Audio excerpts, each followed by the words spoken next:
I just wanna love myself. 난 좋을 때도 나쁠 때도 love my weakness. 화려했던 기대와는 달리 왠지 볼품없다 해도 find the good parts, the good parts.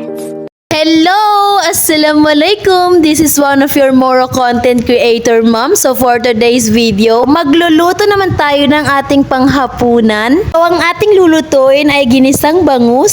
Sa isang kaldero, naglagay ako ng used oil. Pinainit ko lang ito ng ilang minuto. Nang mainit na, nilagay ko agad ang bawang. At igigisa lang natin ito hanggang lumabas ang aroma nito. Saka naman natin isusunod ang sibuyas, kamatis, luya at green chili. At hinalo-halo ko lang. At tatakpan naman natin ito ng ilang minuto para malusaw ang ating mga lamas. Habang hinihintay nating malusaw ang ating mga lamas, ito at naggayat na rin ako ng pechay na ihahalo natin dito. Ayan, natitignan ko kung okay na ba. At nung okay na, nilagay ko naman agad itong mga bangus. At tatakpan lang natin ito ng ilang minuto. At nung medyo uluto na, nilagyan ko naman ito ng namnam, asin at paminta. At pagkatapos ay tatakpan naman natin ito ng ilang minuto para manuot yung namnam, asin at paminta na nilagay natin.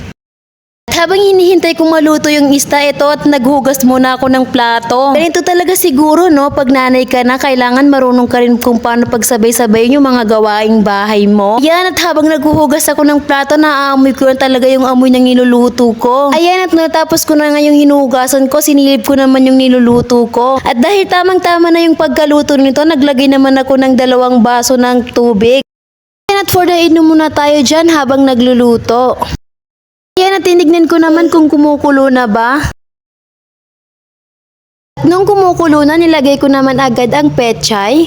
Ayan, at pinaghalo-halo ko lang din ito para mas mabilis na maluto yung pechay.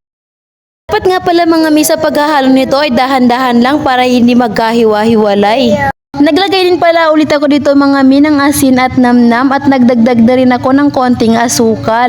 Ayan, at hahanguin na rin natin, alhamdulillah. Please do follow, like, and share Mami Abiana's mini vlog. Hanggang sa susunod, syukran!